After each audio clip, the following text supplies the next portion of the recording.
अरविंद के अंदर बिल्कुल भी धैर्य नहीं था। वो एक काम शुरू करता, कुछ समय उस काम को करता और वो काम छोड़ देता, और फिर एक नया काम शुरू करता और वो भी काम छोड़ देता।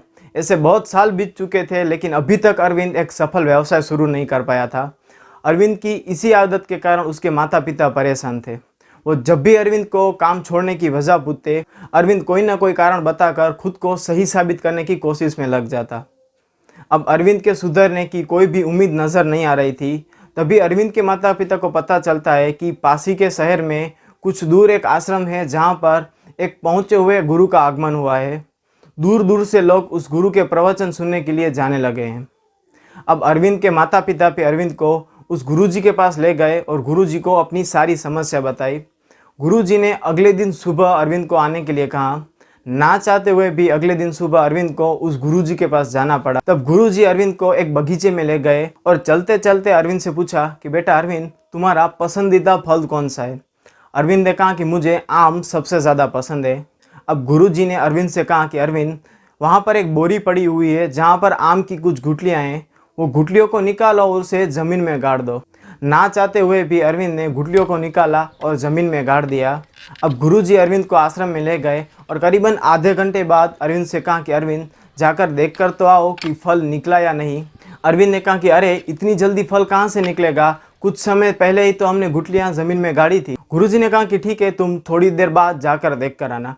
थोड़ी देर बाद अरविंद बगीचे में गया, उसने चेक किया, वापस आया और गुरुजी से कहा कि कोई फल बल नहीं निकला है। आप फल की बात कर रहे हैं, वहाँ पर तो एक पौधा भी नहीं निकला है। गुरुजी ने कहा कि ठीक है, तुम एक काम करो, उस गुठलियों को निकालो और कहीं और जाकर गाड़ दो।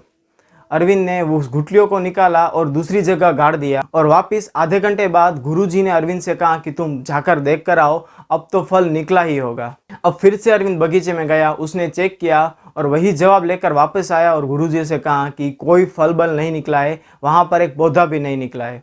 अब गुरुजी ने अरविंद से कहा कि मुझे लगता है कि गुठलियों में ही कोई दिक्कत है, तुम एक काम करो, गुठलियों को ही बदल दो। अब अरविंद ने अपना धैर्य खो दिया। उसने गुरुजी से कहा कि मुझे यकीन नहीं होता कि आप जैसे नामी गुरुओं को इतना भी नहीं पता, कोई बीज लगाने के बाद फल निकलने में समय लगता है, उसमें पानी देना पड़ता है, उसमें खाद देना पड़ता है, काफ़ी लंबा इंतज़ार करना पड़ता है, तब जाकर हमें फल की प्राप्ति होती है।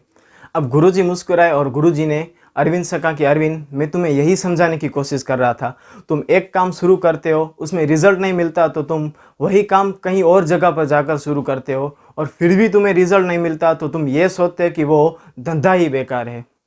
एक बात समझ लो अरविंद, जैसे आम की गुठलियाँ तुरंत फल नहीं देती, वैसे ही कोई भी काम तब तक अपेक्षित परिणाम नहीं देगा जब तक उसमें पर्याप्त समय ना दिया जाए, जब तक उसमें पर्याप्त मेहनत ना की जाए। अब अरविंद को अपनी गलती का एहसास हो गया था। अरविंद ने एक नया व्यवसाय शुरू किया, उसमें पर्याप्त समय दिया, पर्याप्त मेहनत दी और एक सफल व्यक्ति बन गया। ज़्यादातर लोग यही गलती करते हैं, एक काम शुरू करते हैं, उसमें कुछ समय देते हैं, अगर रिजल्ट नहीं मिलता, अगर अर्निंग नहीं होती तो उस काम को छोड़ देते हैं और दूसरा काम शुरू कर देते हैं। उस काम को भी कुछ समय करते हैं, अगर अच्छी अर्निंग नहीं हुई तो वो काम भी छोड़ देते हैं। Consistency is the main key of success. Consistency plus smart work is equal to success. I will see you in the next video. Till the time, be the better of yourself.